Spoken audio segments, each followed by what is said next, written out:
दोस्तों, क्या आप जानते हैं विक्स वेपोरिव एक मामूली तजर्बे से जादुई नुस्खा कैसे बन गया। एक ऐसी बू जिसे पहचानने में हमेशा दूसरा सेकंड नहीं लगता। ये ज़रूरी नहीं कि हर किसी को ये बू पसंद आए, लेकिन जैसे ही विक्स वेपोरिव की शीशी का ढकना हटता है आप समझ जाते हैं कि ये क्या चीज़ है। 129 बरस कबल बनाया जाने वाला ये मरहम आज भी इतना ही मकबूल है। पाकिस्तान और इंडिया ही नहीं बल्कि दुनिया भर में लोग सर्दी, ज़ुकाम, खांसी या सूखे होंठ का इलाज इसी छोटी सी डबिया में तलाश करते हैं। आखिर विक्स वेपोरिव की खुद अपनी कहानी क्या है, ये कहाँ से आई और इतनी हर दिल अजीज़ कैसे बन गई। दोस्तों, हुआ कुछ यूँ कि 19वीं सदी के आखिर में एक अमरीकी फार्मासिस्ट और मौजिद लिंसफर्ड रिचर्डसन को एक ख्याल आया। शुमाली कैरोलिना में सन 1854 में पैदा होने वाले रिचर्डसन को कीमिया में गहरी दिलचस्पी थी और यही मजमून उनकी किस्मत में तब्दीली की वजह बना। सन 1880 में वो अपने बहनोई डॉक्टर विक के साथ उनकी अस्पताल में काम करने लगे।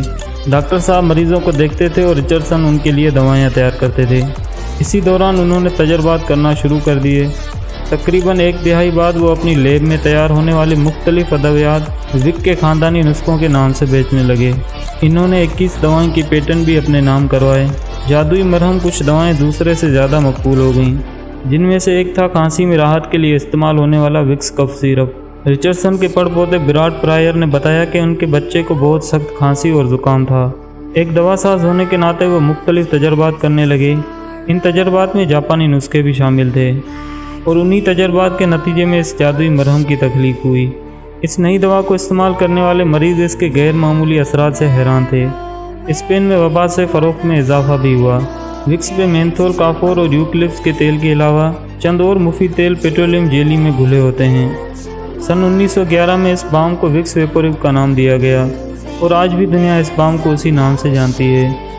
आहिस्ता आहिस्ता इश्तिहारात की मदद से विक्स वेपोरिव के फ़रोख्त में इजाफा होने लगा, लेकिन इसी दरमियान स्पेन में स्पेनी फ्लू की ऐसी वबा फैली कि सन 1918 से 1919 के दरमियान सैकड़ों की तादाद में अमेरिका के लोग भी हलाक हुए।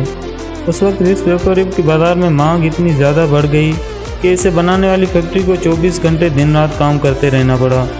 लेकिन इसी दौरान सन 1919 में इस मरहम को बनाने वाले रिचर्डसन की नमूनिया से मौत हो गई। इनके बाद इनका ख़ानदान इनके कारोबार को बढ़ाता रहा। सन 1980 में प्रोक्टर एंड गैम्बल नामी शख्स ने इसे खरीद लिया और आज भी वही इसका मालिक है। आज की तारीख में विक्स दुनिया के 71 मुल्कों में मुख्तलिफ ट्रेडमार्क के साथ फ़रोख्त होती है और कंपनी का कहना है कि सिर्फ यूरोप में ही हर साल इसकी 2.3 करोड़ शीशियाँ बिक जाती हैं।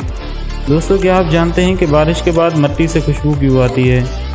बारिश का सुहाना मौसम और टिप टिप बरसती बूंदें इंतहाई हसीन मंजर पेश करती हैं जो दिल और दिमाग को ताजगी फराहम करता है।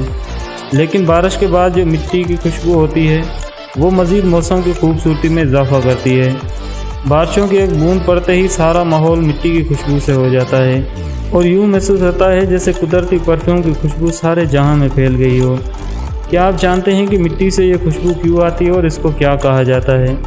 दोस्तों, बारिश के मौसम में फैलने वाली इस खुशबू को पेट्रिकोर कहा जाता है, जो कि एक्टिनोमोसेट्स नामी बैक्टीरिया की वजह से पैदा होती है।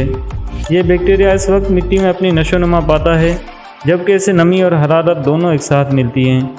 इनकी जिसामत हल्की होती है और बारिशों के मौसम में इनकी हल्की जिसामत की वजह से ही हुआ है और बारिश का पानी इन्हें बआसानी माहौल में बिखेर देते हैं।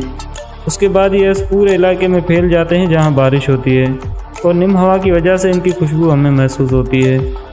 मिट्टी के अंदर पाए जाने वाले इस बैक्टीरिया की खुशबू हमें बारिश के बाद मिट्टी की ही खुशबू लगती है, लेकिन दरहकीकत ऐसा नहीं होता।